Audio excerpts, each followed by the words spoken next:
Okay, good. I'm calling to order the Finance Committee meeting for Marin Water for December 17th, 2020. I guess we'll get a roll call. Director Bragman? Here. Director Russell? Here. And I see Director Schmidt coming on. President Gibson? I hear. Director Schmidt here. Oh, great. Thank you. Okay, can I get a motion to adopt the agenda? Motion to adopt. Second. Okay, roll call. Director Bragman? Aye. Director Russell? Aye. Director Schmidt? Aye. And Vice Chair Gibson? Aye. Thank you. Do any public comment on anything that's not on the agenda? I do see one public comment. Hold on, please. Larry Minikis. Okay. Good morning, directors and staff. I'm here to talk about Tuesday night's meeting, but not what you think, not item 10.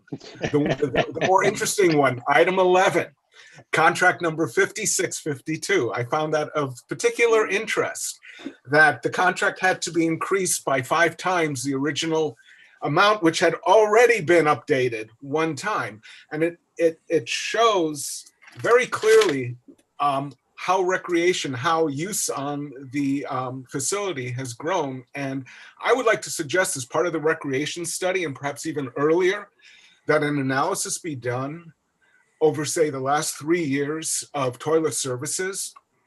It's the best indicator right now to get a handle on how many more people are showing up. It's not dissimilar to what they did in the Netherlands with COVID, where they tested the water and they could tell ahead of time the wastewater, and they could tell ahead of time where they were going to have outbreaks. And this is quite similar in that way. So that's the reason I'm here to this morning. And with that, I thank you, and I thank you for an excellent meeting on Tuesday. With that, I will end my comments. Thank you. Thank you. Director Gibson, also, I just wanted to share with the board that we did receive several emailed comments, and I had forwarded them to you, and they will be posted later on the website. Okay, good. Thank you. Okay, I need a motion to approve our minutes for this meeting. So moved. Motion to approve. Okay. Second. Roll call. Director Bragman? Aye. Director Russell? Aye. Director Schmidt? Aye. And Vice Chair Gibson? Aye. Thank you. Takes us to number 2 on our agenda, the 10-year financial plan. Good morning, directors. Good morning. Waiting for your slide to come up. Everybody can see the screen? Yes. All right, so this will commence a long-range financial plan that we're undertaking. This will be the first of several workshops that we'll have over the next several months with the board and with all the stakeholders of the district that ultimately will culminate in a long-range plan this summer. We termed this first meeting 1A because we kind of broke the first meeting into 2, and you'll see there's a lot of CIP projects and operational considerations that we have here. So we thought that it was too much to be manageable in one single meeting. So this will take place at this meeting and then plan for January 13th for 1B. Slide, please. So our goal here is to develop a 10-year financial plan that provides a strategic and thoughtful approach to future investments in our water system, using strategic communications and community engagement to inform the process. And that's our charter. And really what we're trying to do here is kind of pull ourselves outside of that short-range planning process that we're normally in. So when we bring you the budgets, even the 2-year budget cycle is really very short term, and we're really reacting a lot of times to things that are happening immediately. So what we're trying to do here is to look out over a long range horizon and see what we have to do to make our infrastructure and our organization sustainable in the long term. Next slide, please. So the financial plan development will have two major components. What you'll see today is the first part of the capital investments. And then in the next meeting, we'll finish up with capital investments and move on to operational needs and opportunities. The operational needs and opportunities will be things that we can do organizationally and look at things like our IT infrastructure, things like adding rangers on the watershed. Those are some of the things that we'll look at in the second part. The other thing that will be set against is a backdrop of a long-range financial forecast where we're taking all of the knowns and the drivers that will be affecting our revenues and our expenditures over the long range of 10 years. And then we can look at how we are how we're looking for resources to meet those needs and opportunities that we have over the next decade. And this is going to be a living document. This isn't something that we're going to complete and then set on a shelf in July. This is something that we will be referring to over budget cycles and rate setting for the next several years, and that we'll be updating continuously as some of those drivers for our finances change. You have the next slide, please. For the financial plan development, as we mentioned, this is going to be developed in concert with the board and with a lot of community engagement. This isn't something that we're doing in a vacuum as a district. We're going to examine a range of levels of investment in CIP and operating elements. And then you'll see today that we're going to give you different investment levels that we can attain given resource levels. And then once we've worked through those basic investment levels, we're going to start to develop scenarios. And those scenarios will be a mix of capital and operating opportunities that we can undertake. And those will be prioritized. So, this doesn't even necessarily totally entail additional resources. It may be reallocating resources, using savings in other places. We're also going to examine what financing strategies are available. So there may be some mix of bonded debt that we can use to attain some of these things.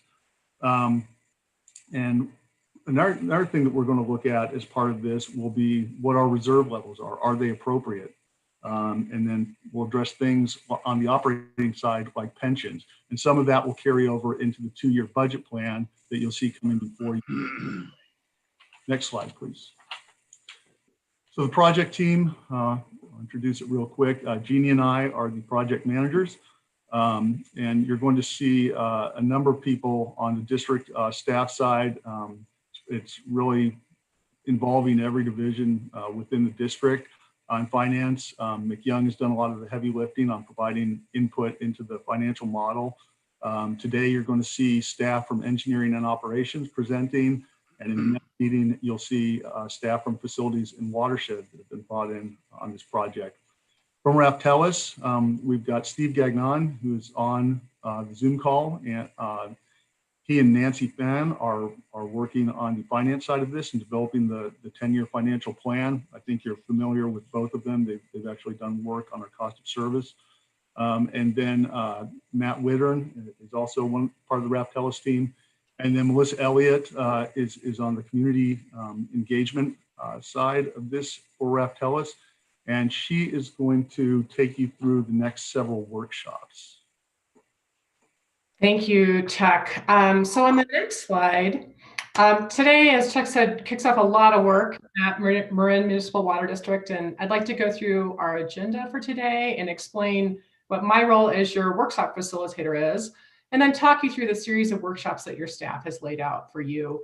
The workshops have all been designed to ensure we hear from you. It's really critical that staff get direction from the board. What you'll see today and in the following workshops is that staff is really focused on providing a broad look at the whole water system, and they will reference that system as status quo performance. And you can think of that as the current state, what we know to be true about all of our asset classes and operating needs and opportunities, and staff's recommendations on how to invest in the water system over the next 10 years. So as you heard Chuck say, the financial plan is akin to building a roadmap for the next 10 years, a roadmap that has scenarios built in to guide your future decisions. So key in that is prioritizing the investments and operating programs. And what we're going to be doing is holistic, but it's also a really key industry best practice that you're a part of. So part of my role here is to help us prioritize and to have discussions that are productive. So we help your staff and your consultants produce a 10-year financial plan that will be a useful guide to you for decisions in the future. And we're going to spend a lot of time up front doing that, but in the end time, it's going to save you some time on the back end because you'll have a living document that you can revisit on an annual basis. So today we're going to be showing you the status quo of 3 areas: storage tanks, water supply, and treatment plants. And in between each of the staff presentations, we'll have a little bit of time for Q&A from you to make sure your questions are answered. And then on January 13th, we're going to finish with the building blocks of the financial plan by focusing on pipelines, pump stations, watershed, and facilities and capital equipment. Following these presentations, we'll be asking you to help us prioritize the investments. For some of you, this may be the first time you've seen the whole water system at one time. And I know typically when I work with boards, you're often seeing the system on a project by project basis as staff is bringing you system needs to look at individually. So our intention is to have you think about what's most important, both to your constituents, those that consume the drinking water, and as staff's bringing you their expertise on what they believe are the best next steps for the water system. So we have a short window of time today. I know I've heard from that one director definitely has to jump to another appointment right after this. So I know in virtual settings in particular, we know it's important to end on time. So there may be occasions when it may feel like I'm rushing a little bit to get to the next segment, and it's just simply to keep us moving forward. It's not that what you have to say is unimportant. So we expect fully that you'll have questions that perhaps we can't answer today, and we'll be taking note of that, and we'll make sure we work together to keep tabs on what we owe you for information as we go through this process together. So let's take a look at these other workshops I have in place on the next slide. So once we get through our January 13th workshop, we'll be coming back to you with scenario development. And this takes the groundwork that we've done in workshop 1A and 1B, and will bring you a range of scenarios for capital and operating investments. So you'll see today that we're very purposefully not talking about costs. And we want to get your feedback today without the burden of that on your thinking. But in workshop 2, we'll have built scenarios based upon your input, and we'll have some costs attached for you. This will lead to discussions about levels of investment and the resources that are required to attain that level. And we'll be getting your input through a few exercises to help us narrow down what you are thinking on a consensus basis for how the district should invest long-term on various strategies. And on the next slide, you'll see board workshop number 3. And this is where we'll be using your input to answer your questions and address the concerns we expect you to express in the previous workshop. At this point, you'll be seeing some of the work your communications team will be doing in the community to engage stakeholders and the community to assess the values when it comes to long-term investments in the water system. They'll be using a series of engagement workshops, mostly going to where people are already gathering, using the broad range of stakeholder groups you already engage with to provide short presentations and seek input. In addition, they'll be using social media and sharing some of the stories we'll be telling today to get people thinking about the asset that is the water district and the value of the service that they're paying for. On the financial side, we'll be working with your staff to update the financial model so we can better show you how the scenarios play out long-term. And finally, on the next slide, our last session with you will be focused on coming to consensus about our roadmap and the stops you'll be making along the way. So we'll want to be sure to close the loop with you on any outstanding issues that you have, but most important, we'll present the 10-year financial plan and demonstrate how we used your input as the board and that of the community to shape it. So that's intended to be both visionary, but also highly implementable. It's a working document that will be a guide and a reference for advising system needs over the next 10 years. And with that, I'm going to turn it over to Mike Band to kick off our introduction on infrastructure assets. Thank you, Melissa. Good morning, committee members. It's my pleasure to introduce the topic today of our 10-year financial capital plan for fiscal years 2024 through 2033. So this is the 10 years following our next 2-year budget. Next slide, please. Thank you. In terms of preparing our 10-year capital plan for our assets, We've divided our assets into 7 classes that are shown here: storage tanks, water supply, treatment plants, pipelines, pump stations, watershed, and facilities and equipment. And as Melissa mentioned, today we're talking with you about storage tanks, water supply, and treatment plants. I'll be introducing the topic this morning. Following me will be Alicia Irish, who will be talking about storage tanks and treatment plants. And then Lucy Croy will also be talking about water supply. The photo on the right here to the slide, of course, is our project which we completed in 2018 to upgrade the filters at Bontempi. We also did that at San Geronimo. And that was about a $10 million investment we made in our treatment plants. There's a lot of work that we still have left to do at our treatment plants. And when Alicia leads our discussion on the treatment plants, she'll get into a little bit more detail about what we need to do there. So next slide, please. So as we begin today, it's important to reflect on what we're talking about when we talk about our infrastructure assets. Of course, everything begins with our 7 reservoirs, which collect the rainfall and runoff that we eventually deliver to our customers. From our reservoirs, the water enters a vast and complex infrastructure that includes our 3 water treatment plants, our 128 storage tanks that provide about 80 million gallons of finished water storage. And 2 of our most important storage tanks are the Smith Saddle storage tanks, which are shown on the photo to the right. And when Alicia leads us through the storage tank discussion this morning, she'll talk a little bit more about the needs for these 2 particular tanks. We distribute the water to our customers through 95 pump stations, and then finally, we own and operate a vast network of 900 miles of pipe buried underground. And to give a little bit of perspective on what that means, the Alameda County Water District, which serves a population almost double the district, has about 900 miles of pipe. As does the Contra Costa Water District, which delivers water to a population that's 2.5 times bigger than the district. And then finally, if we were to replace this entire system today, it would cost about $2 to $3 billion. Next slide, please. And of course, another important component of our infrastructure is our watershed, which is where we store and collect 75% of the water that we deliver to our customers.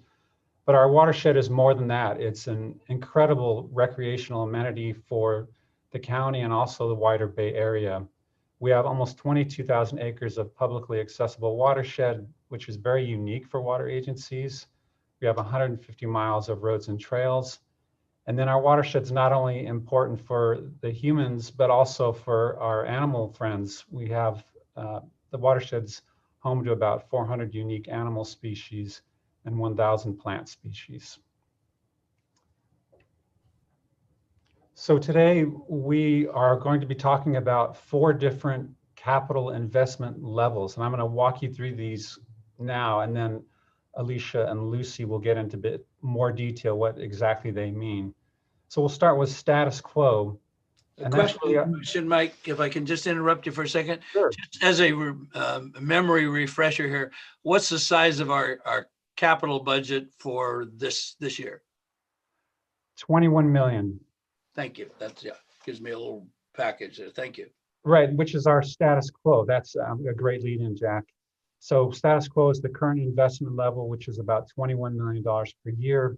And that includes $1 million for fire and fuels management, about $2 million for capital equipment, $4.5 million for our fire flow improvement program, which leaves about $13.5 million for our own pipeline replacement program, recoating of welded steel tanks, other programs such as maintenance at our treatment plants, replacement of worn service laterals, and investment up on the watershed. So that's kind of our status quo, 21 million.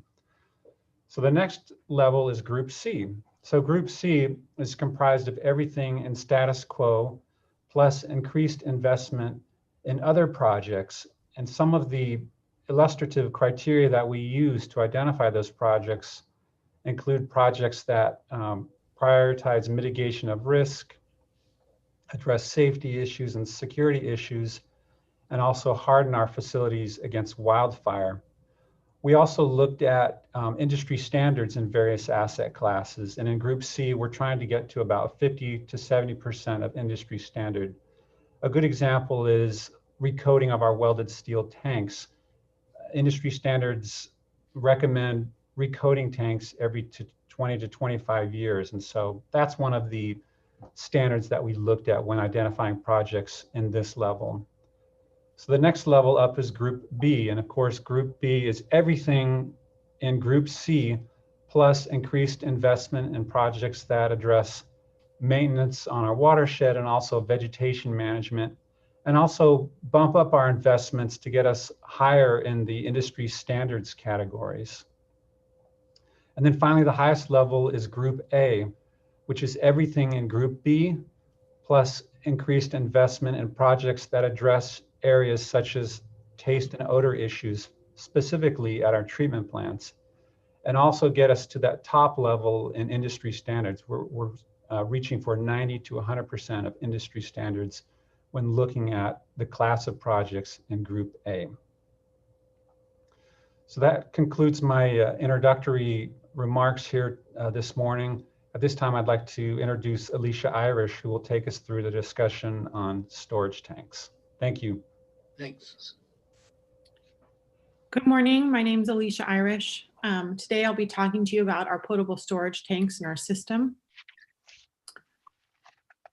Over the next 10 years at the status quo investment level, we'll be able to perform recoatings on 10 of our welded steel tanks, replace the remaining 4 redwood tanks in our system, as well as recoat 2 transmission welded steel tanks.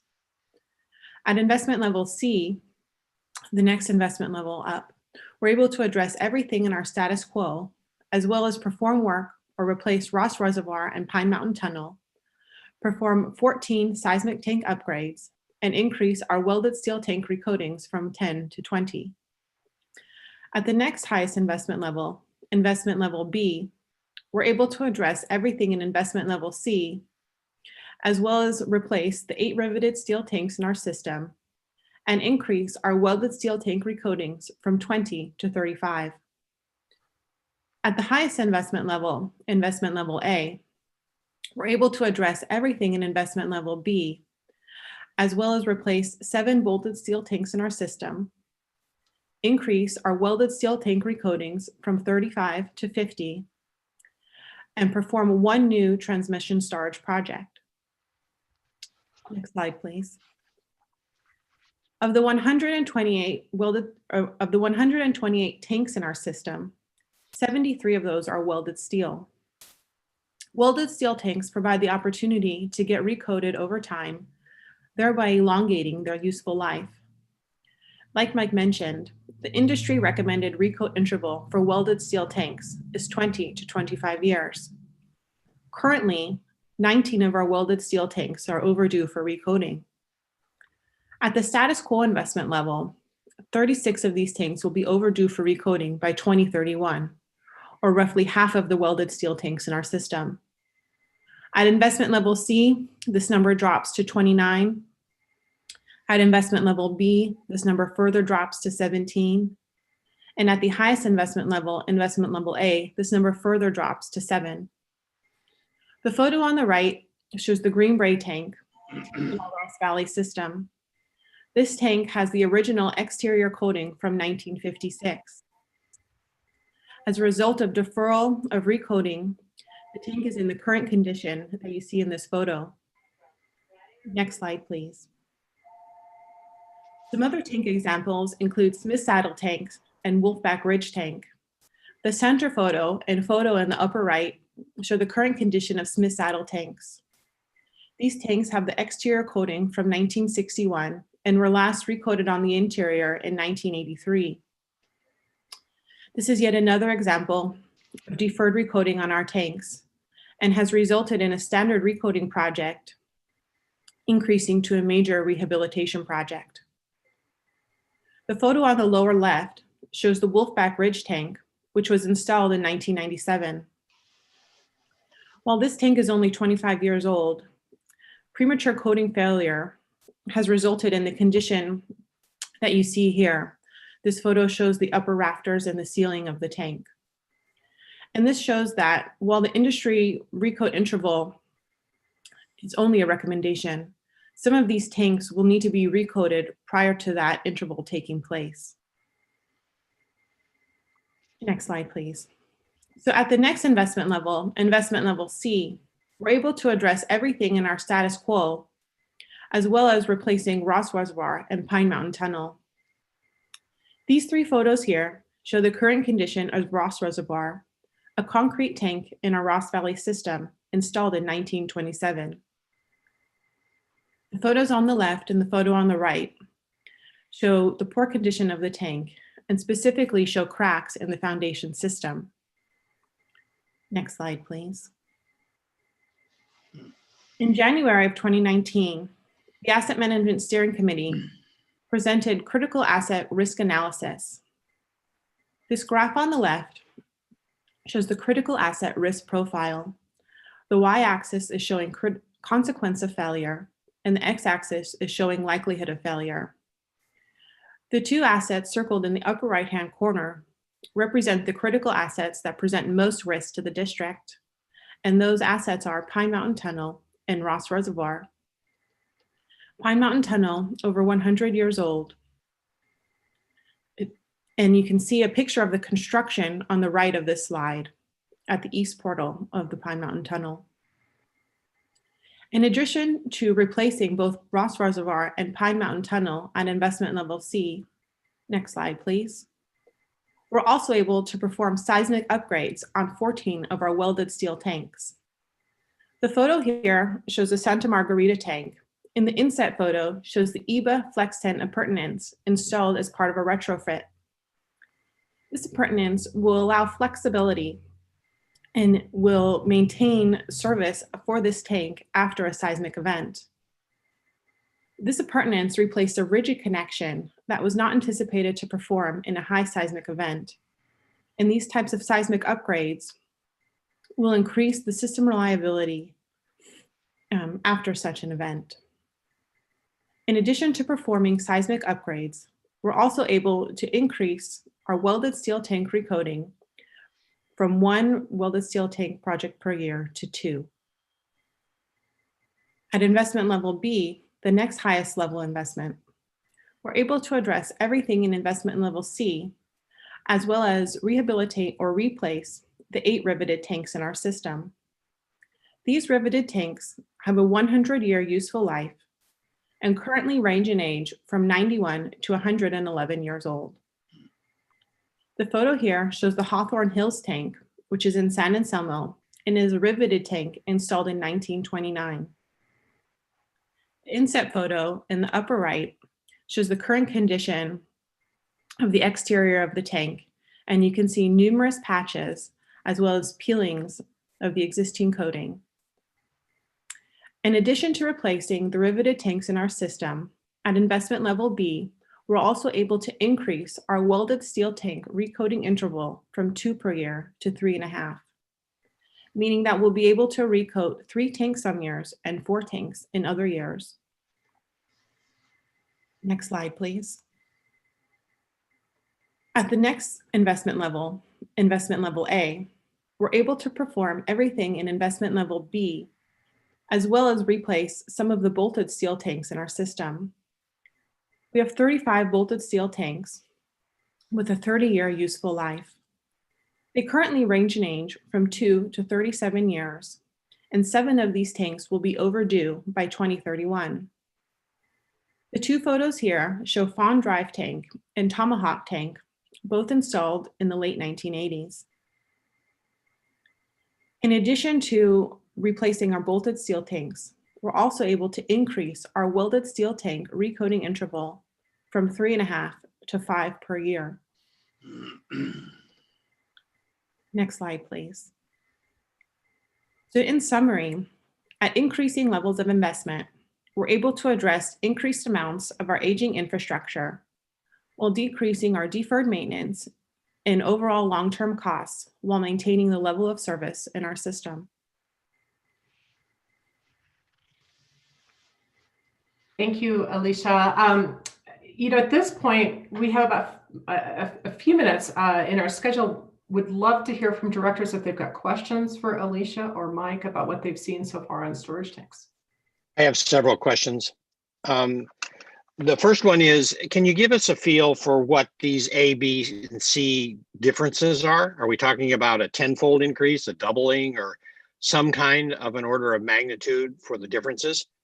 The other thing is, it seems to me that we should be giving serious look to putting solar on top of the tanks, not to so much produce energy from the solar, but to shade the tanks from sun exposure, especially looking at that one from 1956. If that had had solar on top of it, I would guess that the amount of maintenance would be 1/10 or 1/100th of what we're anticipating. So I think that's something we should think about. Like I say, or perhaps even putting a secondary roof on them of material that's not steel, like fiberglass or something like that, to keep the sun off of the roof. So food for thought.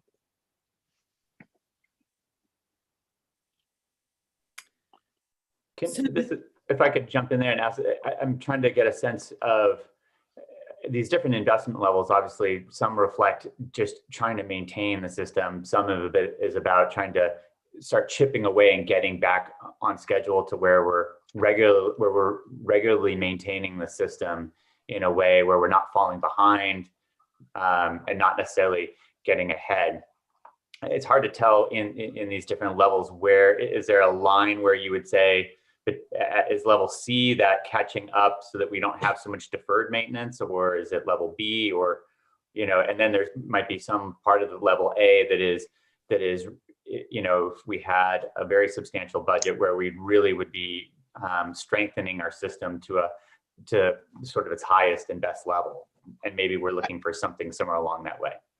I have a comment, Monty. I don't think we've deferred. It may have sounded like that. What we did is we had been spending about 25 million a year on capital improvement. We reduced that for rate budget issues to about 20 million. So it could be interpreted as deferred, but I don't think that's really a fair assessment. We have marched through the replacement of the redwood tanks, and these bolted steel tanks, I've never been a real fan of them to begin with. I think they're ugly, and I think they have their own unique maintenance, as could be seen from the pictures. So I think be careful about assuming things here.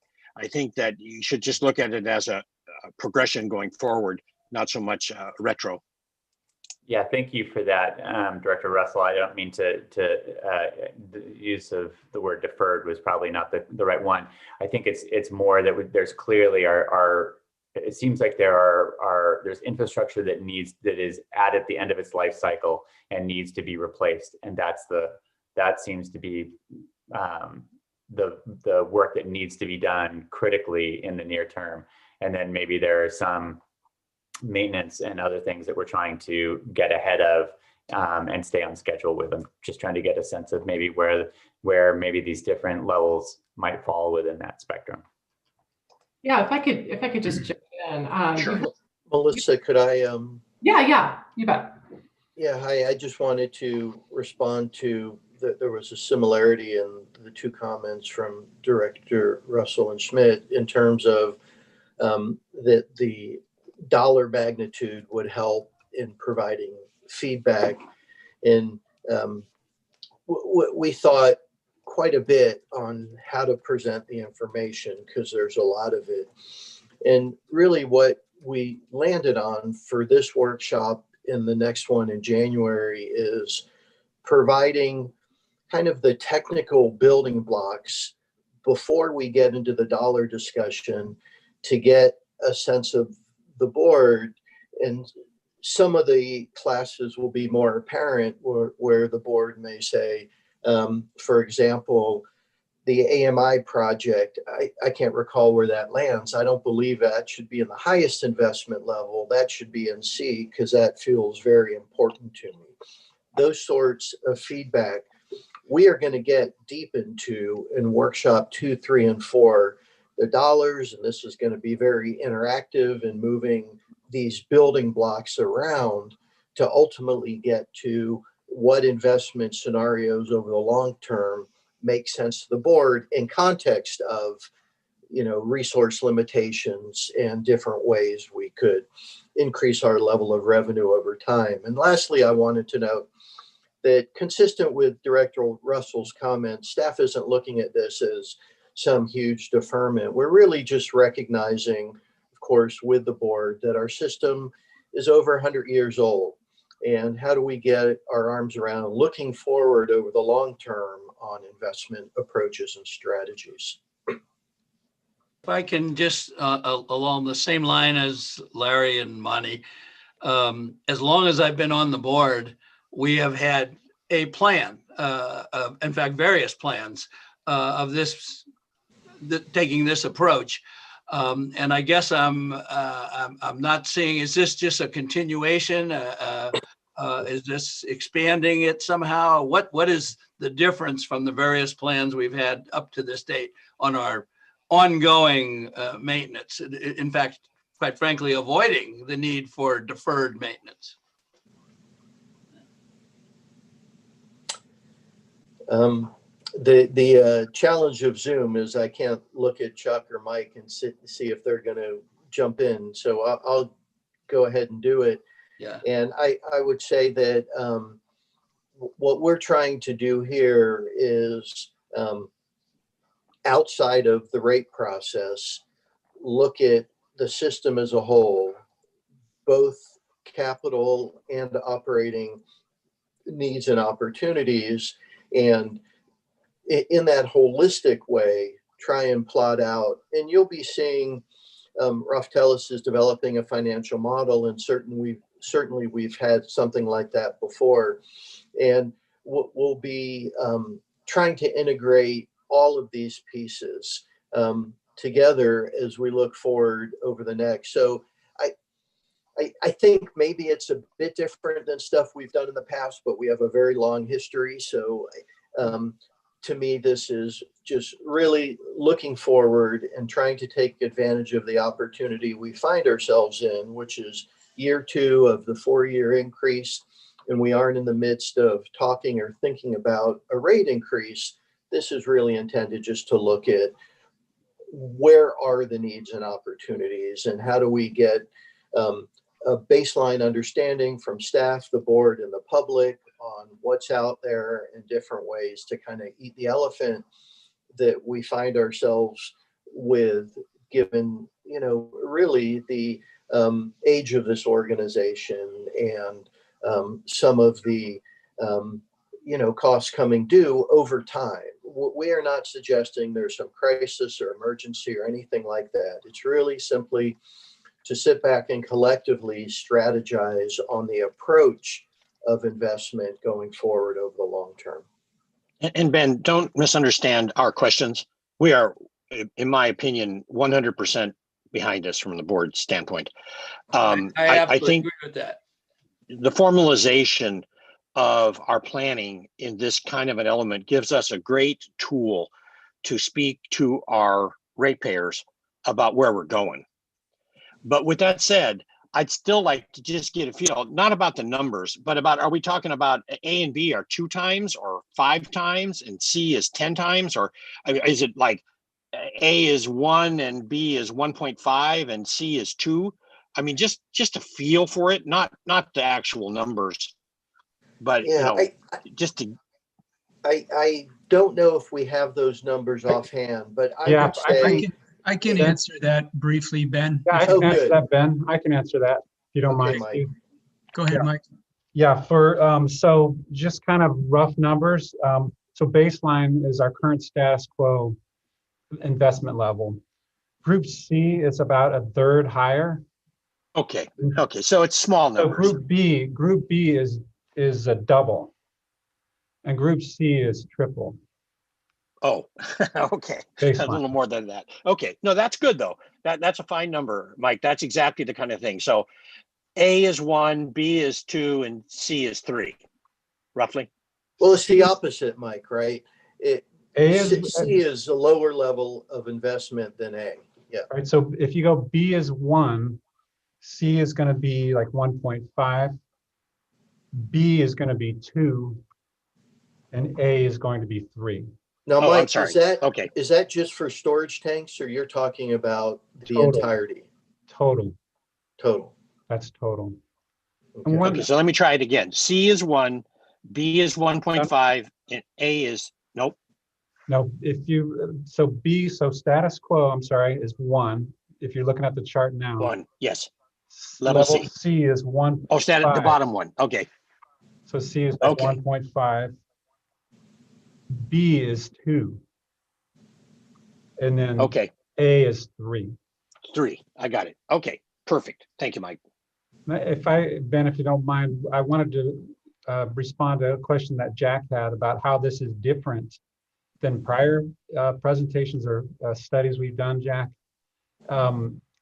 In the past, when we've talked about a long-range plan, we've really focused on the next 2 years and haven't really dived into in detail what happens after that. And we've also only presented one option. Here, we're presenting, in addition to status quo, 3 different investment levels. And we've also kind of looked at, what's the impact of those investment levels? And if we go back to Alicia's storage tank chart that talks about, for example, the recoding of the tanks. Yeah, this one right here. So it kind of shows what you get. At status quo, we know that after 10 years, we'll have about 36 tanks that are still due for recoding. And then as you invest a little bit more under the different levels, that backlog goes down. So that's very unique to this approach that we're taking today. Right. Right. Well, thank you for all those thoughtful questions and comments. I think that provided a lot of good insight into where we're heading. I'd like to move us now into having Lucy Croy talk about our water supply needs. So Lucy. Good morning. Good morning, Board of Directors. My name is Lucy Croy. And moving into water supply, I'll be presenting an overview of the long-term opportunities that we've included for consideration in the long-term financial plan to provide operational flexibility and really ensure that the district continues to reliably serve water to our customers, even through longer dry periods. With a majority of our water coming from our local reservoirs, capital investments in water supply over the district's history have provided resiliency even through periods of variable rainfall and drought. In addition, our imported supply from the north, as well as our recycled water program, have provided flexibility through these dry periods and how we approach our water supply to meet our customers' needs. And lastly, really considered our fourth source of supply is our conservation and water use efficiency programs that the district continually invests in, and these extend our water supply. As a part of the long-term financial plan, we're taking a look at each of these supply sources and opportunities within each to increase the flexibility of our existing water supply portfolio. Our current water supply capital investments consist primarily of dam maintenance and improvements. So depending on issues that come up, such as replacing emergency outlets at the dams or performing repairs on our spillways that maintain the operation in the long term.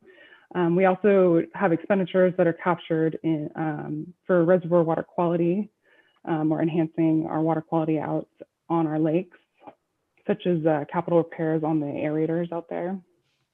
Not captured in this capital portion of the long-term financial plan, but I wanted to note are a few operational initiatives the district invests in to further our water supply, and that is our water efficiency program, as well as our leak detection program. As Mike and Alicia have both detailed in the previous sections, the structure of the long-term financial plan has been developed with various investment levels.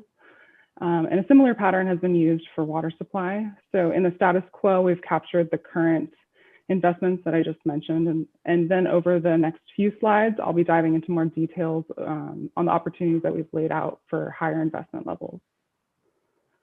So in level C, we've included an upgrade to Castania Pump Station, At level B, we've included AMI conversion as well as the study of the regional groundwater conjunctive use. And then at level A, we've included a Suhuli pump station electrification, a project for expanding the recycled water program, as well as Suhuli environmental enhancement, which is focused on reservoir water quality. So at investment level C, just above status quo, the rehab of Castania Pump Station and associated hydraulic improvements have been included as a nearer term water supply opportunity to improving our access to our supplemental supply through the North Marin Aqueduct. Currently, we have limitations primarily through the summer months, fully accessing this supply. But there are also times during the fall and winter in which we have challenges taking as much as we would hope. Can you click? Thank you. At this investment level, we would be investing in upgrading in Castania and other potential hydraulic improvements that would get us closer to fully accessing the supplemental supply throughout the year, but especially during these summer months. Over the next few months, we will be studying the infrastructure needs that it will take to move this opportunity into the nearer term and fully understand what the state of the system is currently between the district and also northward.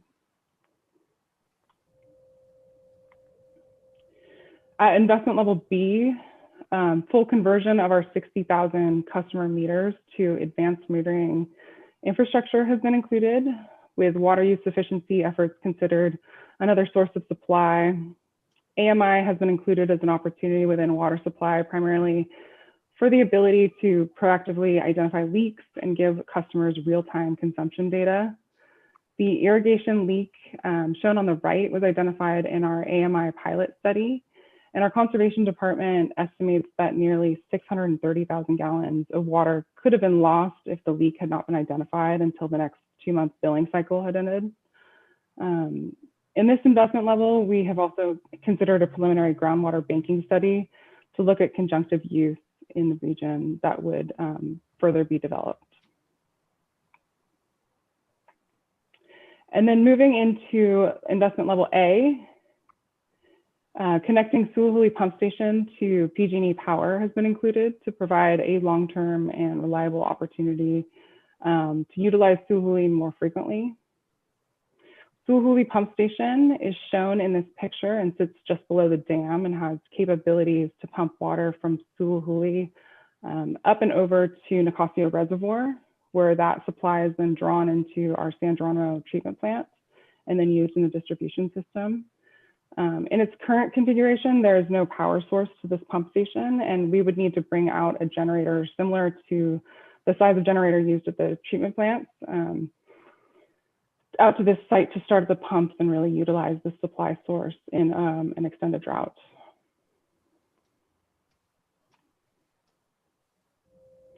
And then also at investment level A, we've included a project for expanding the recycled water system, such as the San Quentin project. This was the preferred alternative from the 2016 CMSA feasibility study and includes installing dual plumbing and landscape irrigation at San Quentin.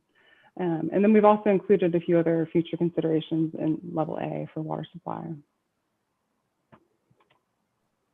So in summary, as seen with each of these water supply opportunities, at increasing investment levels, we're able to increase our water supply resiliency and also find opportunities to increase water use efficiency. So I'll hand it back over to Melissa now.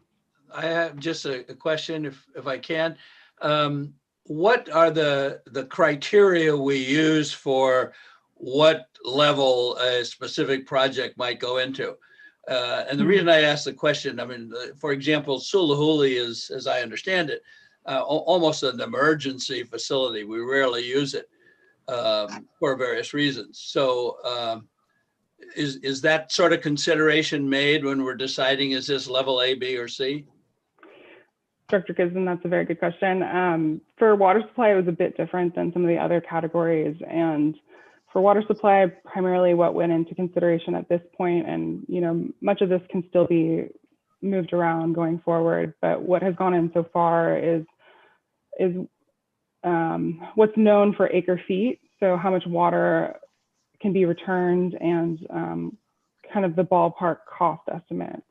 And then for Sulhuli, that one, what was considered is potentially how often it would be used. Okay. I have several questions too, Jack. Yeah. It seems to me that we should not be looking at dual plumbing for San Quentin, but look at DPR, direct potable reuse. I don't think there's any logic to trying to replumb inside of a prison if we can just supply them with a reclaimed water. The Water Care and AWWA have invested, and the state of California have invested about $20 million answering the questions. I think we must be getting close to having the questions answered as to what it's going to take to implement it. And we have CMSA right across the street. Right. So I think there's real potential there that I would like us to look more at DPR than at dual plumbing San Quentin. The next question I have is, where did you get that curve that shows investment versus storage volume?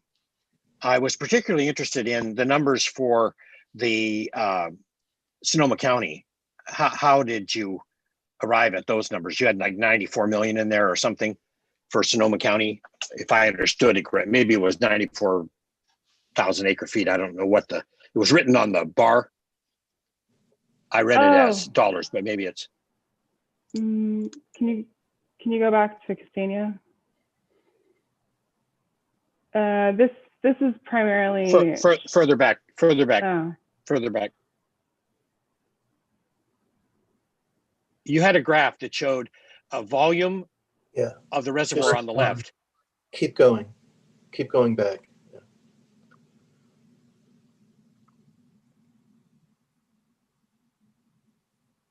It's the very first slide after water supply. Yeah. That one. Yes. Did I read it right? It's storage versus time. So is that acre feet or is that dollars? Acre feet. So this is how much was expanded and then what year it was expanded.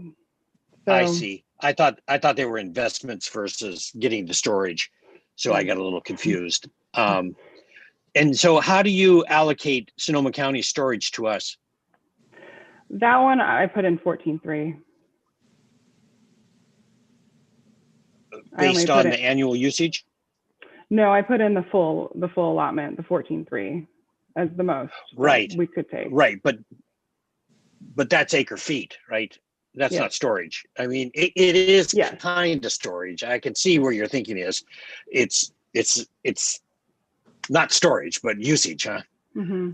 It's potential usage. Opportunity. Yeah, that's kind of an issue. I don't know if it's a little bit of apples and oranges there, but I think the logic is good. It's just, I don't know that you quite blended them in. It's quite legitimate the way it's shown, but it's probably fine.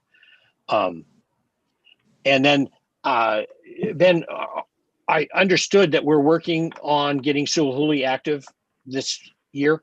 Is that correct? Or yes, definitely. Assuming, and unfortunately, it does look dry for the next 10 days. We did get a nice storm in last night, we know. But yes, among the many preparations, we are getting ready probably sometime in January, assuming weather conditions, but we'll be ready to get a generator out there and access that water. Okay, cool. That's what I thought we were talking about. I thought Lucy made it sound a little bit more like it was in the future, way far in the future, or only on demand. But I think we're getting close to that demand, at least potentially. Got a couple questions. Thank you. Yeah, same. Larry? I'm surprised there's no call out for increasing the conservation budget. That is our most efficient supply. And it seems to me to be sort of a pretty major deficit in the plan that needs to be calculated.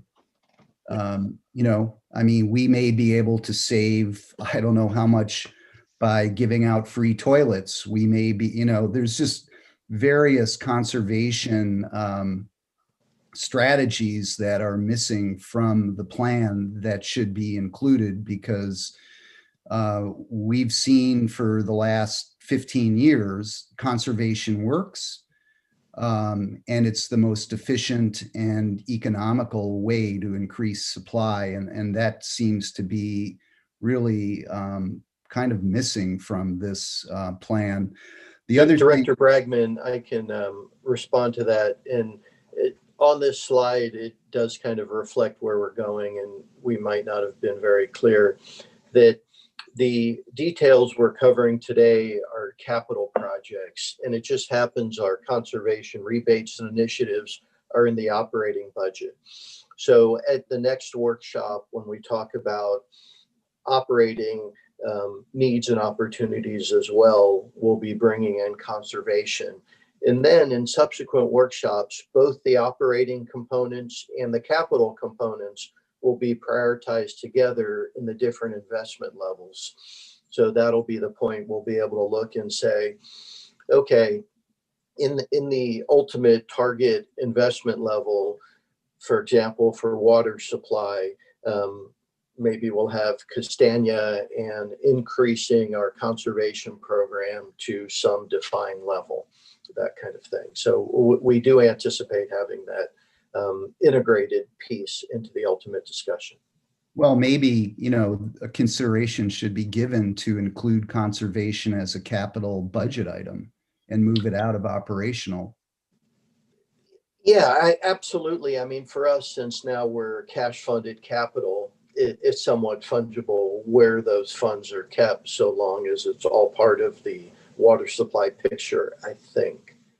Yeah, and as long as, it's financially and actuarially, permissible. The other thing I wanted to mention was the groundwater study. It was my understanding that Sonoma's done a groundwater study. Our groundwater capability locally is pretty nil. That was one topic we explored, or I explored with staff years ago. And, the salinity of our groundwater and the mineral content of local groundwater in Marin makes it pretty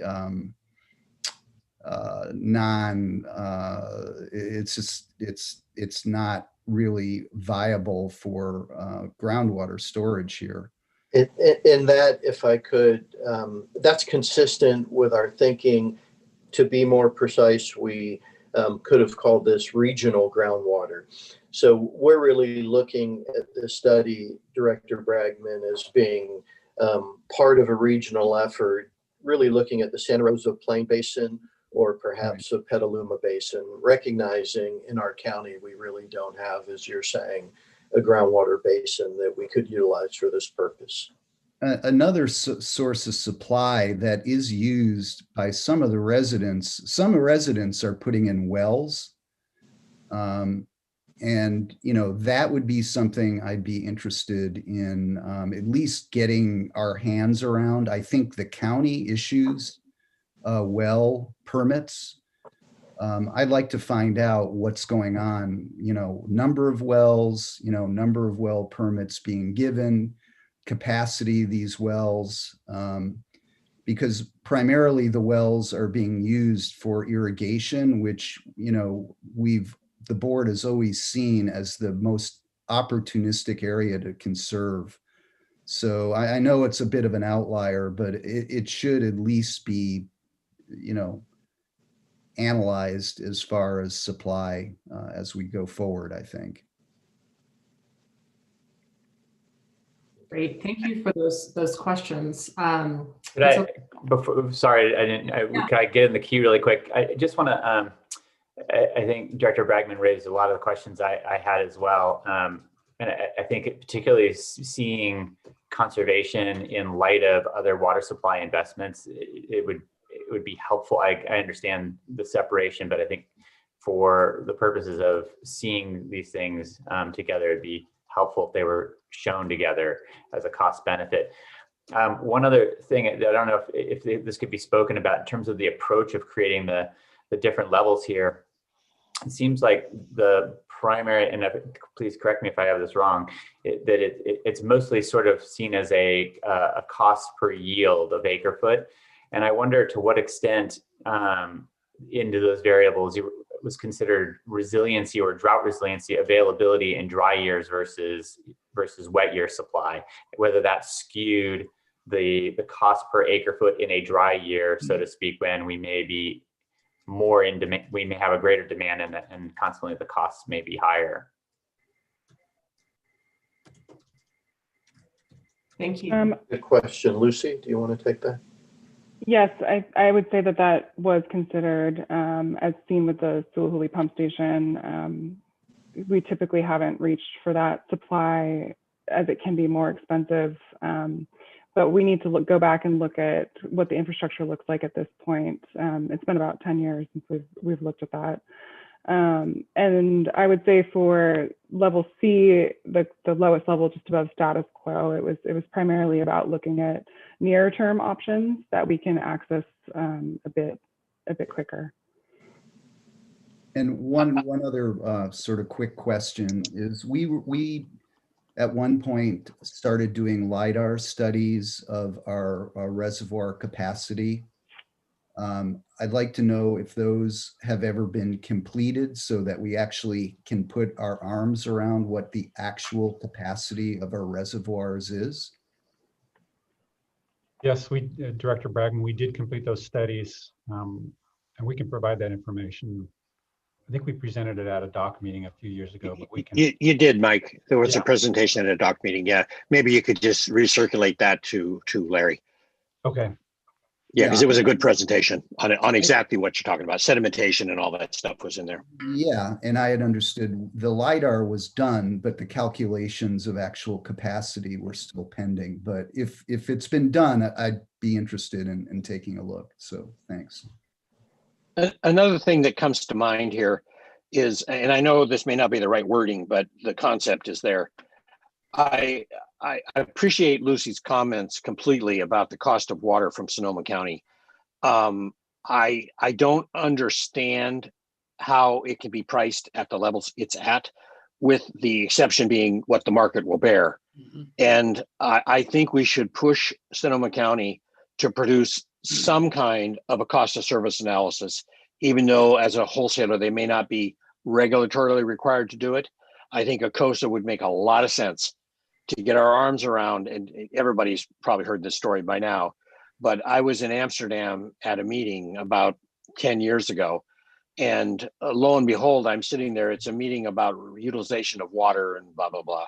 Lo and behold, here comes a speaker from Sonoma County to speak in Amsterdam about efforts in Sonoma County to reduce water usage by collecting stormwater or something to that effect.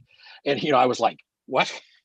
What is Sonoma County doing at this thing? I'm there because I'm working for the EU, but they're there because of, for some reason, not obvious to me, why they would want to be talking about their programs in Europe, but they were. So, obviously those bills are paid by the water users, and we're one of the water users. I understand it's a touchy subject and it may not be received well from the Sonoma County side, but it doesn't mean we shouldn't ask. If I may, Director Russell, I think it's an excellent point, and my experience is that requests along those lines have been made, but you're correct also that they had not been well received, and there is no requirement per se that would force the hand of the water agency to undertake something like that, at least at that level. Surely they have a budget that's public, and you can look at where they're spending the money, and then there's also the analysis of the budget every year as it gets adopted with a recommendation vote that isn't binding. The Board of Supervisors that also is the board for the water agency has the last word on the budget. So. Thanks, Molly. And it's even worse for us because, we're the stepchild or stepsister. We're not constituents of the board. The main guys, yes. Correct. Okay, if I may, but we're also are as big a user as Santa Rosa, so we're up there in the dollars.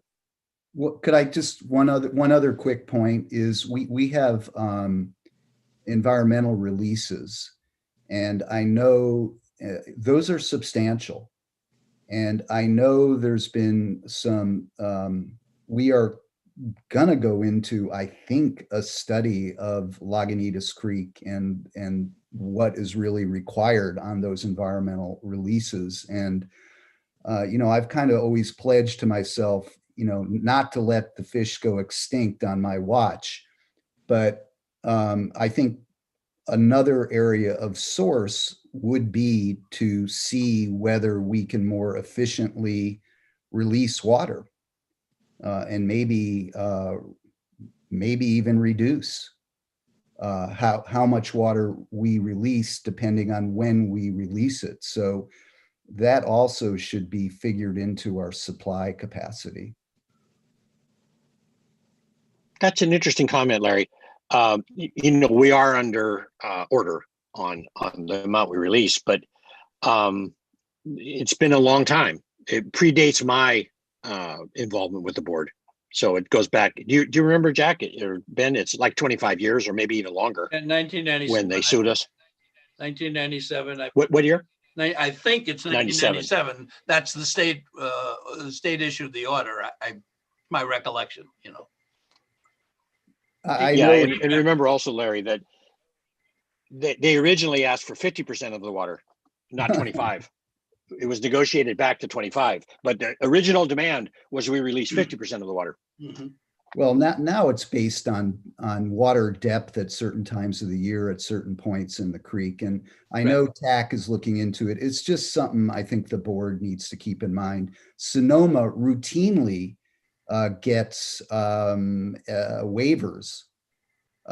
from DNR or Department of Fish and Wildlife. Yeah. So I'm not suggesting we take that up as a matter of practice. It's just sort of abhorrent to our culture, but it's just something I think we need to keep in mind. And Ben, Larry brings up a very interesting point, which is as this drought looks to me like it's going forward, we need to be starting to think about getting relief on those releases. There is a mechanism for relaxing them during drought conditions. So I don't think we need to start the ball rolling yet, but I think we at least need to have it a feather in our cap to think about. We'll take a look at that. Yeah, it's just, it's something we should keep in our back pocket. Okay, folks, we're going to run out of time, and I really want to make sure we get Alicia's presentation on water treatment going. So I'd like to use my facilitator hat, move us up forward. Good. We need it. Okay. Good morning again. We're now going to talk about the last topic of the day, our water treatment plants. So like we've shown in the previous two asset classes, we're going to go do a brief summary of the treatment plant investment opportunities that we have available to us over the next 10 years. So at the status quo investment level, we're able to perform preventative maintenance in minor projects. At the next investment level C, we're able to do the status quo in addition to performing structure hardening or wildfire resiliency. We're also able to replace the roof at the San Geronimo treatment plant, as well as replace the clarifier at San Geronimo, or improve the seismic reliability. At investment level B, we're able to perform everything at investment level C, as well as replace the clarifier at Bontempi treatment plant, perform water quality process improvements identified in the 2015 Water System Master Plan, such as fill, settle, and draw, and solids handling projects, as well as replace the electrical system at both of our treatment plants. At the highest investment level A, we're able to do everything in investment level B, as well as install ozone at both San Geronimo and Bontempi treatment plants. Next slide, please. At investment levels C and investment level B, we're able to improve the seismic reliability of our treatment plants by the replacement of the clarifiers. The photo on the left shows the San Geronimo treatment plant clarifiers. These clarifiers currently lack lateral resistance and are not anticipated to perform after a high seismic. The photo on the right shows the Rinconada water treatment plant clarifier after the Loma Prieta earthquake in 1989. And while the San Geronimo treatment plant clarifier is not exactly the same as that Rinconada, there is still a similar level of seismic vulnerability in that there is a similar chance of collapse of the center wall of the clarifiers. You'll note that in the status quo investment level, that none of the 3 clarifiers are included in the 10-year plan. While design for one of these clarifiers was performed, design issues arose during later stages of design, forcing this project to be placed on hold. Once these issues are resolved, this project will be revisited in order to move forward. Next slide, please. At the next investment level B, the most notable project is the replacement of the Bontempi treatment plant clarifier. The ActiFlow process will combine unit processes into a smaller footprint. And this is very important, and that this will increase the reliable capacity of the Bontempi treatment plant from 14 million gallons a day to 20 million gallons a day. This increased redundancy in our system will allow for Bontempi treatment plant to reliably serve our customers after a seismic event. In addition to the replacement of the clarifier, we're also able to perform projects such as the fill, settle, and draw basins and solids handling improvement projects at investment level B, as well as perform electrical system upgrades at both of our treatment plants. At the highest investment level A, we're able to address taste and odor and emerging water quality issues such as disinfection byproducts through the installation of ozone at both San Geronimo and Bontempi. These 2 photos show the ozone generation building and ozone contactor that were recently installed at the Deval water treatment plant facility. So in summary, with increasing levels of investment, we're able to address increased amounts of our aging infrastructure at our water treatment plants, while lowering our overall long-term costs and improving the water quality satisfaction to our customers. Now I'll turn this back over to Melissa.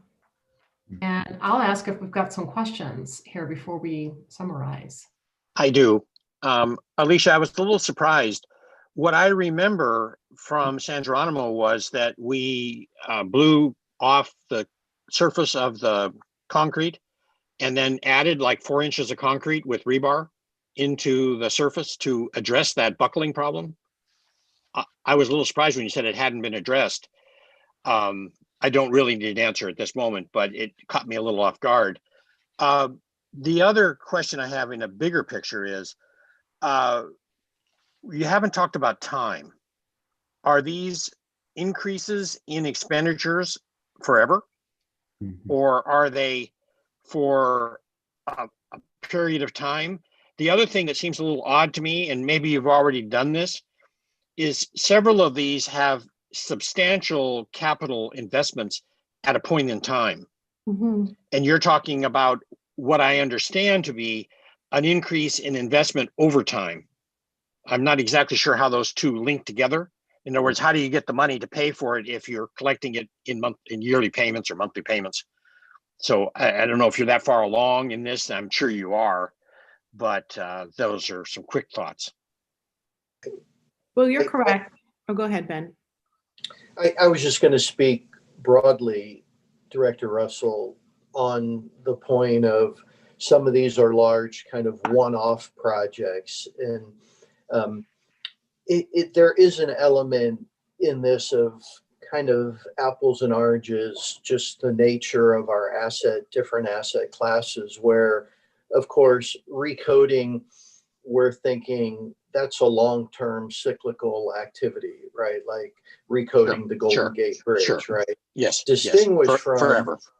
right, distinguished from tackling Ross Reservoir and Pine Mountain Tunnel or ozone, right, AMI that are more one-off projects. So I think that this kind of dilemma in a way is going to come together in subsequent workshops as we talk about different approaches. For example, potentially one scenario we'll visit with the board is to say, do we want to take a portion of the CMF and leverage that in debt service to do some of these one-off projects, that sort of stuff. And then, of course, the debt service payments will roll into the financial model. So we'll be looking at different approaches to revenues and strategies once we get to that pretty quickly, once we get into workshop 2 and 3.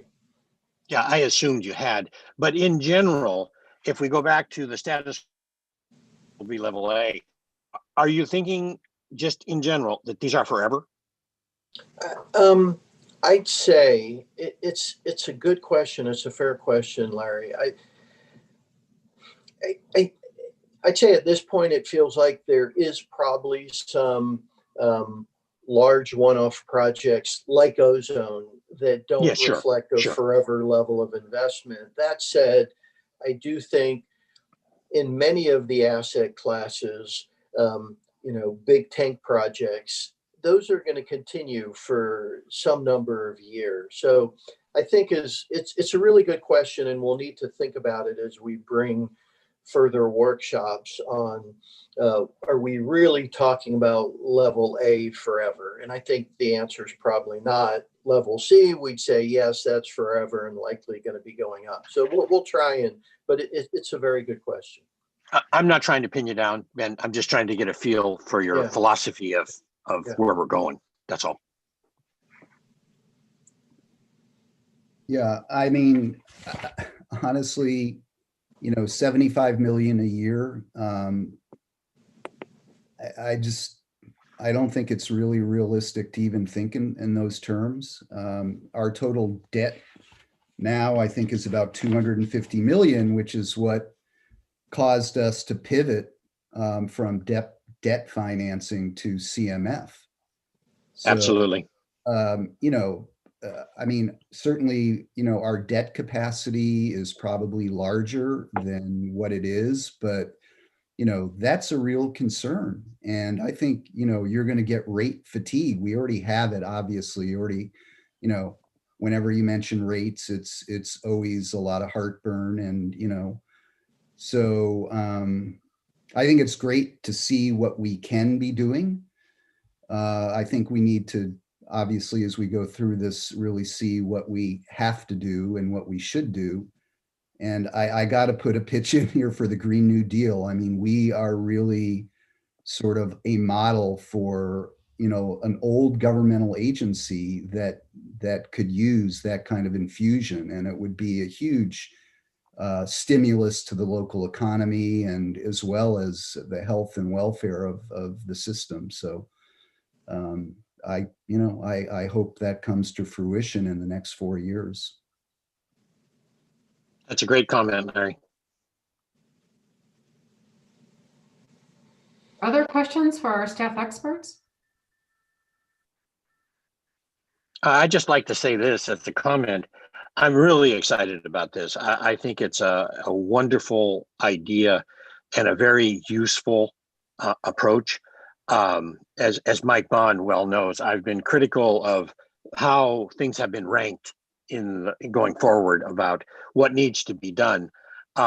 One thing I didn't hear in here was anything about our pipelines and the fracturing and the cracking of the old cast iron and that type of thing. I think that probably is significant enough to add in to one of these listing items. Maybe that's considered preventative maintenance, but I've asked the question routinely and ask it again. Should some of these programs be accelerated? For instance, should we replace all the redwood tanks as a package? Even if we have to issue a bond to do it, if it's sufficiently important that we need to do it, like painting the tanks, that's something that looks to me like it's pretty critical. Being a registered corrosion engineer, I can tell you I would be jumping up and down if my clients' tanks look like that. And so I'm even going to be more jumping up and down that our tanks look like that. So, you know, the problem with corrosion is that unaddressed, it eventually becomes holes. And, you know, maybe even a half-assed job would be better than the full-blown. If we can't manage the whole recoating, maybe we could just coat it, you know, use something like Rust-Oleum and just use our own labor and paint the roof rather than worrying about getting it blown, sandblasted and everything else. Just do a rough wire wheel and paint the thing. Something to think about. Interesting comment, Larry. Earlier in this discussion, I was focusing on the fact how far we've come from the heart of the conversation being replacing redwood tanks. Yeah. Yes, Jack. We're light years above those discussions. And you see what's that, interesting. believe it or not, is a congratulations here to obviously a job that's come a long way. Well, if I could, Jack. I'm sorry, I just wanted to note, I think these are great comments. And I think from staff view, the challenge we have is essentially, but we're up for it, to work through this process with the public and the board of harmonizing in a way Director Russell's comments with Director Bragman's comments that reflect, yeah, there is a big need here, yet what capacity ultimately does the community have, and what's the board's sense on the capacity of rates and revenues, along with being creative on how we think about it. And it's just, I think a way we're looking at it is, how do we get on the right trajectory? How do we collectively define what right is? And that's really the intent behind this whole effort. What I was going to say, Ben, I appreciate that very much. I've got two quick comments. Jack, you may recall that the redwood tanks often were not bolted down. They're just using weight to hold them in place. So we went from that. The steel tank, even though it requires more maintenance than the redwood tank, it has the advantage of being anchored to the ground. Yeah. But I would also suggest, Ben, that we take a serious look at San Francisco's plan when they went out with the 4.4 billion. David Behar, our previous director, is still around and active.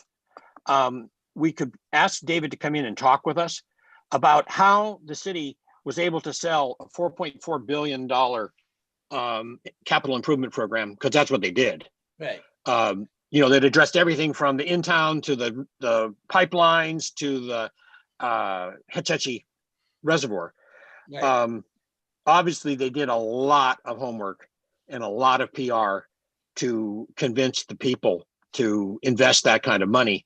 But I think we're in something similar. You know, we're as old, or well, they're older than us, but we're close to being the same age. And obviously, we have a lot of, through O'Shaughnessy, a lot of thinking from San Francisco here in Marin, at least the philosophical thinking. So anyway, just a thought. I think it would be time well spent to talk with the folks at San Francisco about how they approached getting the public on board with that kind of expenditure. It's a good comment. Ben, I don't know if you want to respond to that, and that I understand from conversations with some of their member agencies that they were the ones actually pushing SFPUC to do the investments that led to that big project. They looked at what they had and they said, you need to get your act together and invest in this system. And that activism really got the attention of SFPUC, and they used that to their advantage to sell that program. That's an excellent comment, Mike, and you're exactly right. I do remember that. Of course, they have that advantage that I think, what did they serve? 3 times the quantity of water outside the city that they serve inside the city, or right. Maybe it's even 5 times. So they have a big rate base to lay this off on, you know, coming all the way from Silicon Valley. That's a good point. I mean, the whole peninsula is using their water, huh? Well, we're coming to the end of our time together. I want to make sure that we summarize. Director Russell, you did mention pipelines, and that is on our next agenda. So, good. I jumped the gun. I'm sorry. On January 13th, we'll be talking about pipelines and pump stations, the watershed, and then facilities and capital equipment. And I've been taking notes throughout your conversation with us and your thoughts, and definitely heard that you want a good understanding of in these levels of where we go from just maintaining to moving up in perhaps levels of standard of care. And also, obviously, costs are going to be top of mind throughout this, and we promise we'll be getting that to you. Thanks for understanding that we wanted to get this technical information to you first without that lens, and then bring that back in. Right. Also noted an interest in making sure that we really understand how operating programs fit, like conservation, with these capital programs, and so that there's really an opportunity for you to understand how those two things work together and the investments that are being made in both categories. So we'll be back on the 13th and make sure that we do bring those operational needs in, and also touch on the financial model then too. So we'll have a better understanding then of some of those costs. But we're going to be asking you, now staff's obviously done a little bit of ranking here because you're seeing a C, B, and A level. But we want your input in that meeting on what level you think we should be at with the various program areas. So look for that as an opportunity in the next meeting as well. Okay, great. Thank you. I want to just add one more thing. I would appreciate if we would start thinking, at least in some areas, in quantums as opposed to linear change, like spending X number of dollars extra per year. If you've got to have a major capital infusion at a point, and I will remind everyone, especially about Director Bragman's comments, imagine our situation if we had $100 million more in debt for desal. Now, we would be drought proof, and I may regret these words in 6 months, but in the interim, we would have been carrying $100 million in debt, and our rates would probably be at least 25% higher than they are now if we had that desal plant.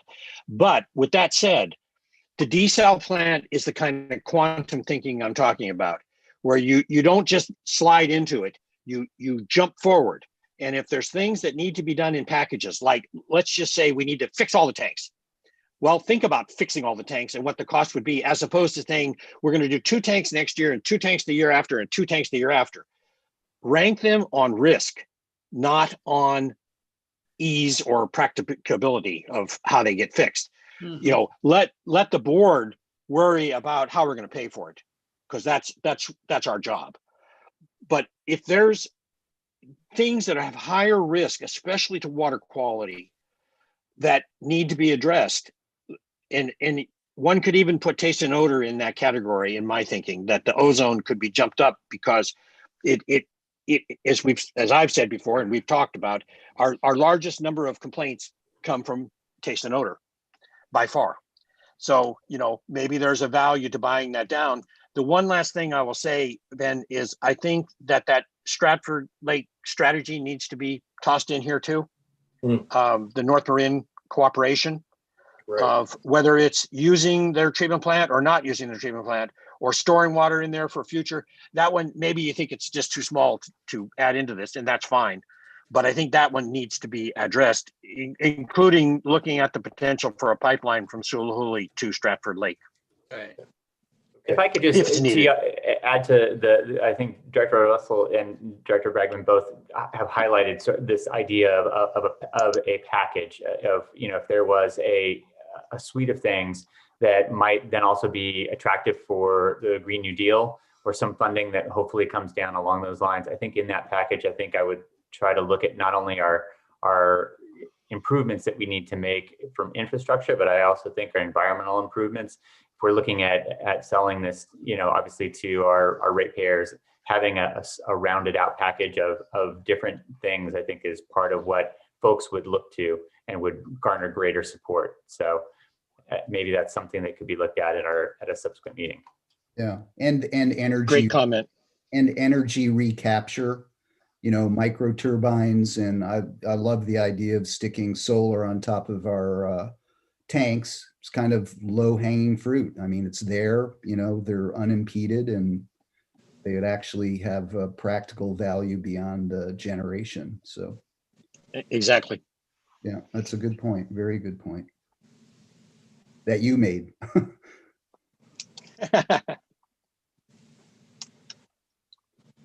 Great job, guys. Yeah, very good. I do have a public comment if that's a good time to hear from I someone. think it is time. Okay, I have Larry Minikes. Well, thank you. That was really an excellent session just now. And first to Director Russell, please don't spray Rust-Oleum on the inside of these tanks. I really don't. No, on the outside, Larry. Oh, outside. On the outside, okay. Not on the inside. I misunderstood you. Sorry. One thing you should have in this 10-year plan is a climate change specific section. Mm-hmm. So that you're looking that's a great idea.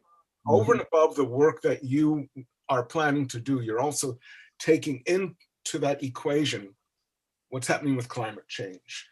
The next I would like to mention is for levels A through C, it would be good to see where rates would need to be in order to fund those levels. And in my thinking, B and C are actually the compromises, and A is the plan that should be done, is the true minimum here. And what we should see with B and C is if only C is done, over the next 10 years or past that 10 years, how will costs increase? So if the cost today is $100,000 to do one tank, and you don't do it, and you wait 10 years, and you put it back in a plan 10 years later, is it going to be 200,000, 300,000? When I was on the infrastructure committee, at that time, I did a lot of research on water departments throughout the country. And one of the reports, I do not recall which one it was, said that if maintenance is deferred over the next 10 years, the cost will increase by up to 3 times.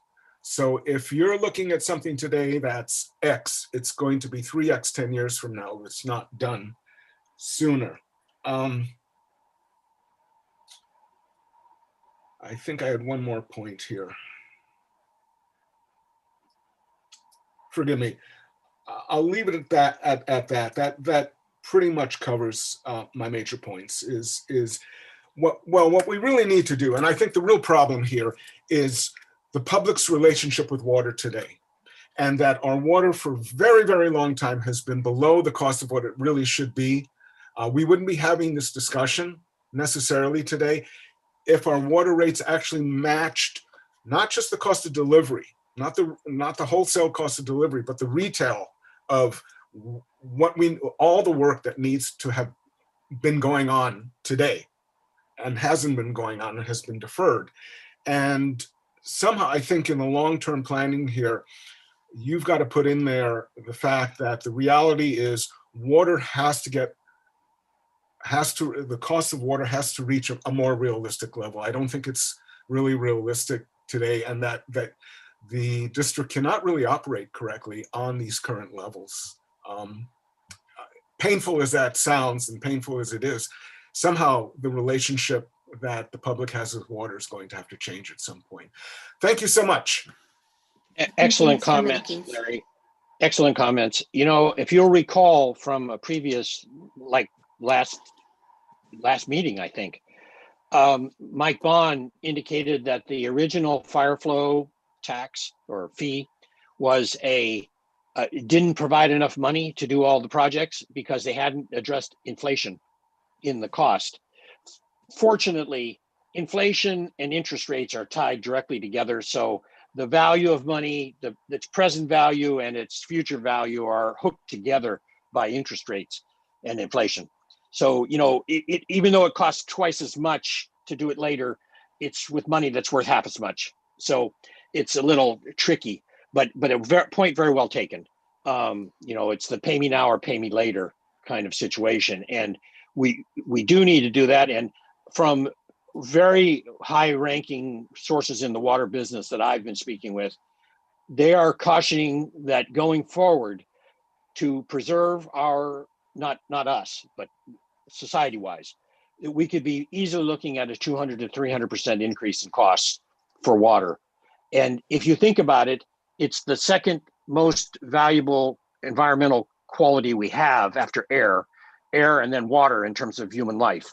So food gets in there too, but without water, you don't last long.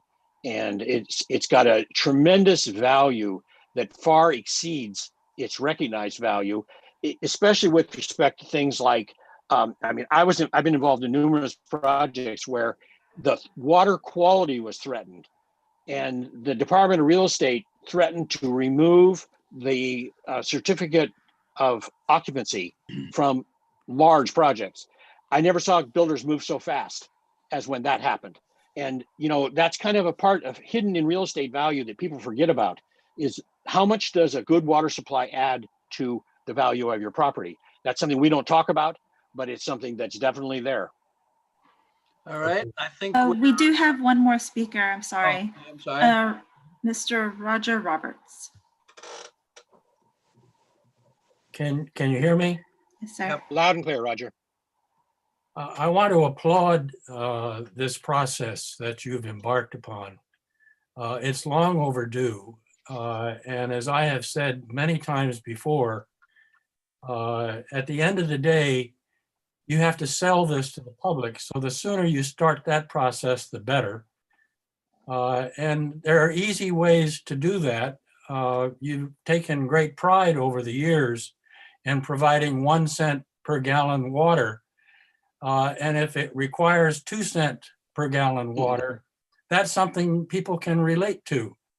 And I think it's an easy sell once you make it clear what the impacts are if you do not go forward with a more aggressive capital replacement plan, because you have a serious shortfall in your funding availability at present rates.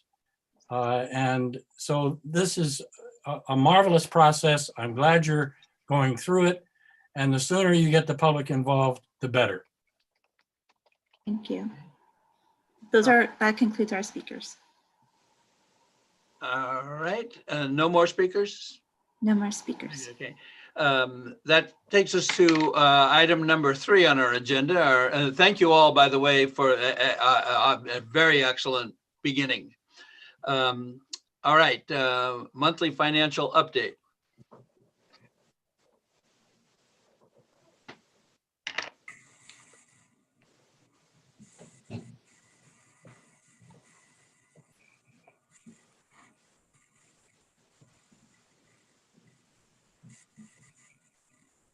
Okay, can everyone see my screen? Yep, I think so. Yes. Okay, great. Okay, so this is the monthly financial update for October.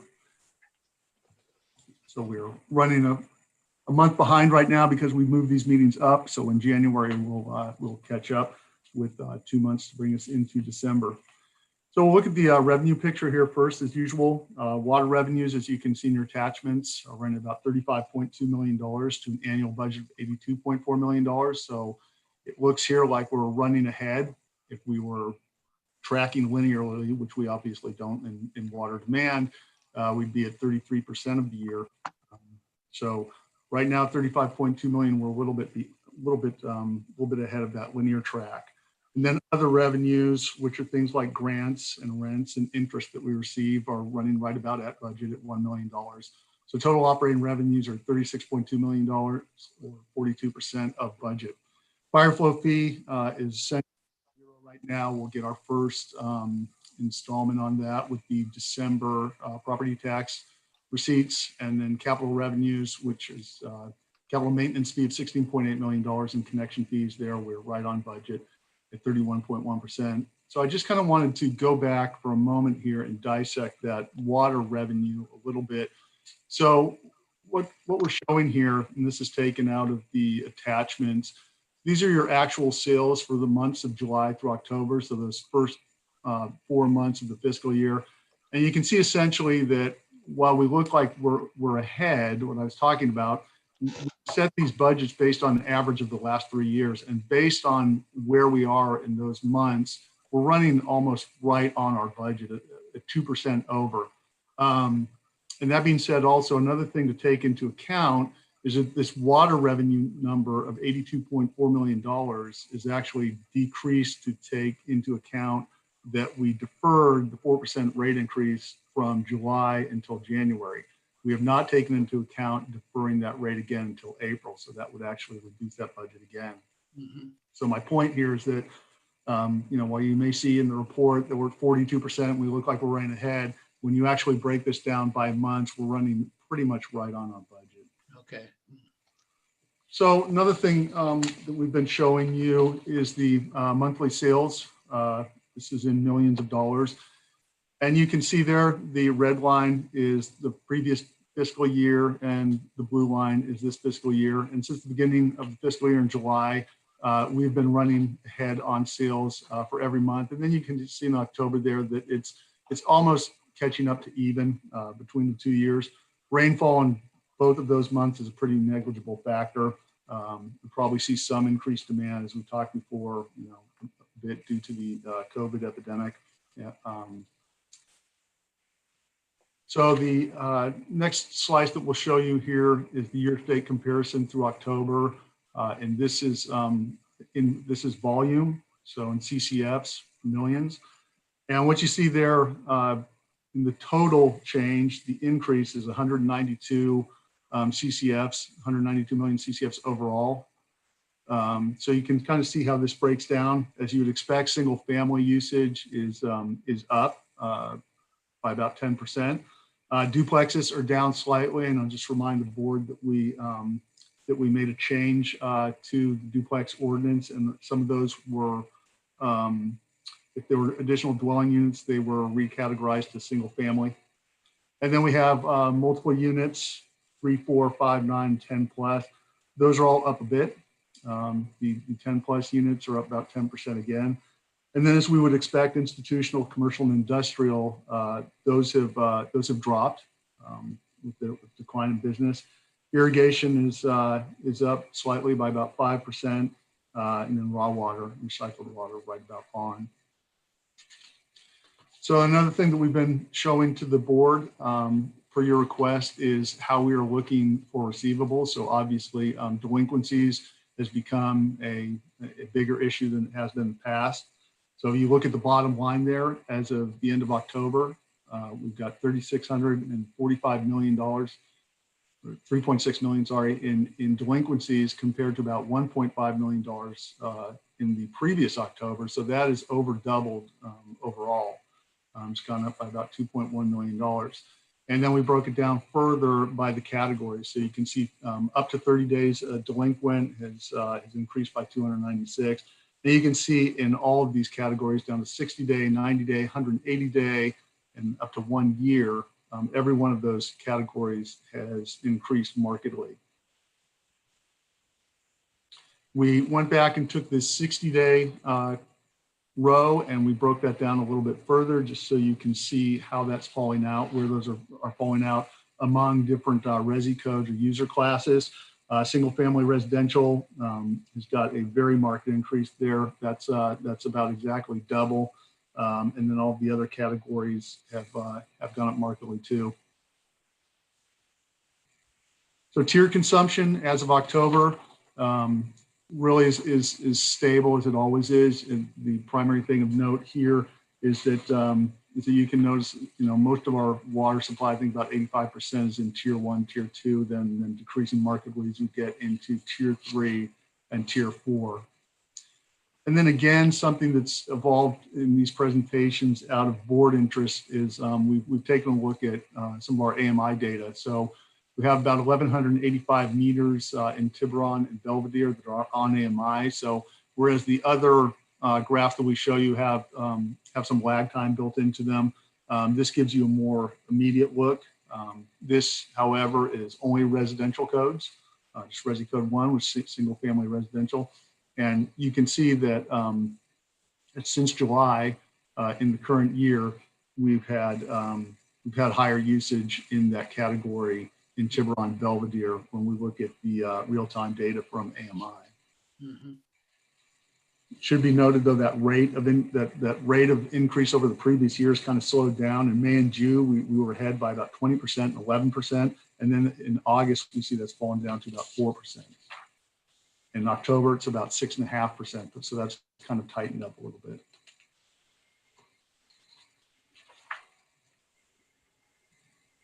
And then this is a smaller AMI data size. This is throughout our service district, 86 meters, but this gives us a glance at institutional and business meters. And you can see there, again, as was borne out in previous slides for usage, that we have less usage on the institutional business meters for those 86 meters than we did in the previous fiscal year.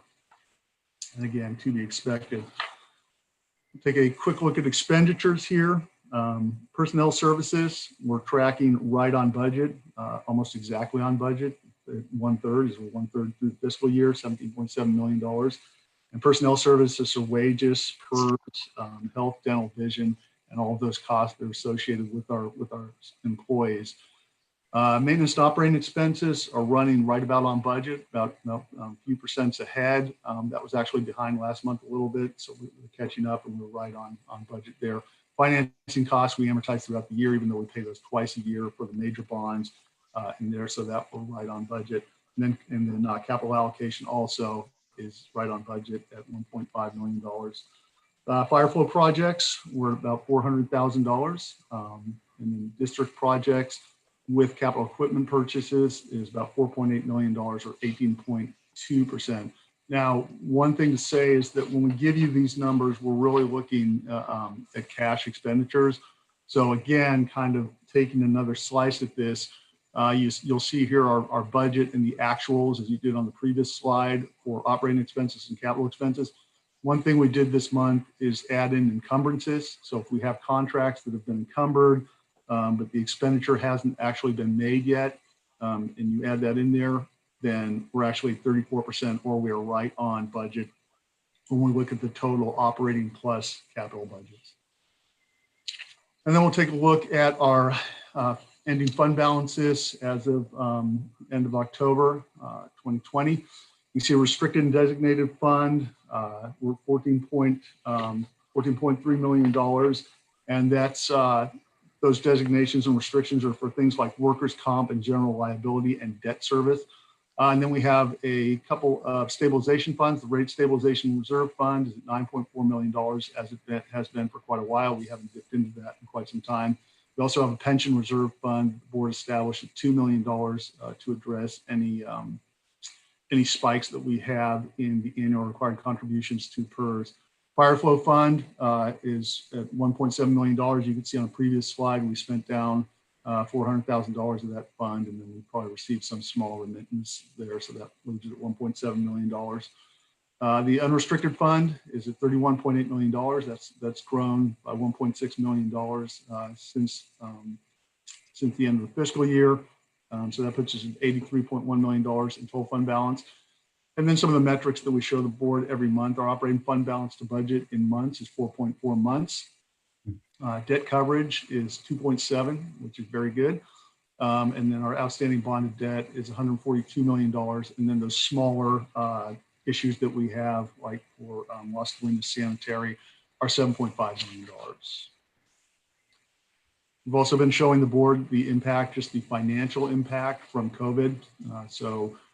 That's since the beginning of the pandemic, which was March, we're at about $391,000 for the year. And that includes staff labor, includes disinfection of buildings and vehicles that we're doing. We've taken on some additional janitorial services for our facilities and additional sick leave that we provided under the CARES Act, again, about $391,000.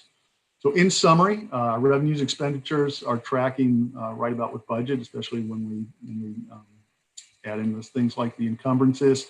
Our fund balances remain healthy, and COVID is an impact, although a minor financial impact. So that is where we stand as of October 31st. And I can take any questions if the board has them. Okay. That's a nice job, Chuck. Very thorough. A question, under the CARES Act or whatever's going to come out of the CARES Act, is it likely that any of that 391 will be reimbursed? We've applied for reimbursement. Whether we will get it reimbursed, I don't know. And how much did we apply for, the whole amount, or do you remember offhand? The whole amount. It's probably the labor portion, which I think was about $130,000. Yeah. Thank you. Any other questions? Oh, one thing I would like to request, Jack, Yeah. to Ben and Chuck, I think we should schedule a compensation pension committee meeting in the first quarter of 21 to kick these things around a little bit, especially the subjects, Chuck, that you brought up the last time that we talked about this, which was whether we increase the pension fund. How do we spend it? Should we buy down current debt or buy down future debt from CalPERS? So I'd like to move that forward and get it into a discussion. If the first quarter is too soon for that, that's fine. We can discuss the date, but I'd like to get that rolling, Ben. Sounds good. Okay. Do we have any public comment? I do not see any at this time. Nope, no public comment. Okay, we're on item number 4, monthly investment report.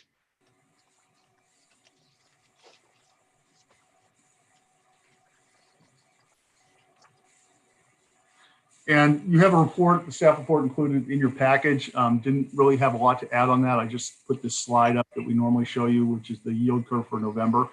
One thing you'll notice is that WAIF, 6% there. That's the local agency investment fund. That is the primary source of our investments. It's fallen down 0.6%. It's just kind of interesting to look back to the beginning of the calendar year in January. That was paying us almost 2%, and that's dropped down to 0.6% now.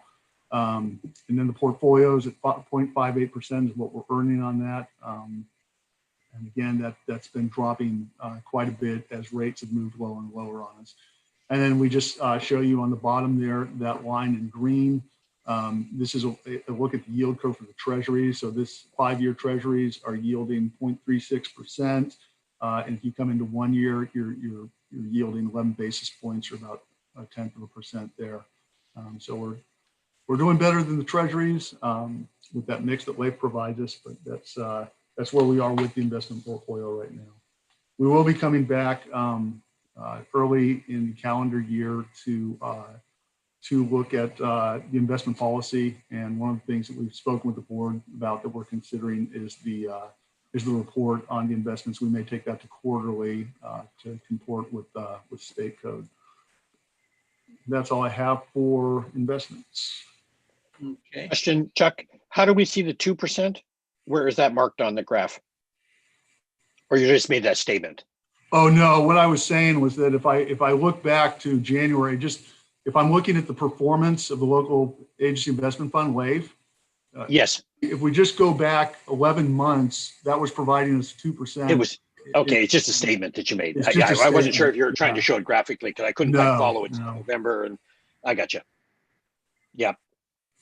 This is just a curiosity. I did notice in the financial report matching up that we're a third through the year pretty much, and matching up the percentages of where we are on across the board.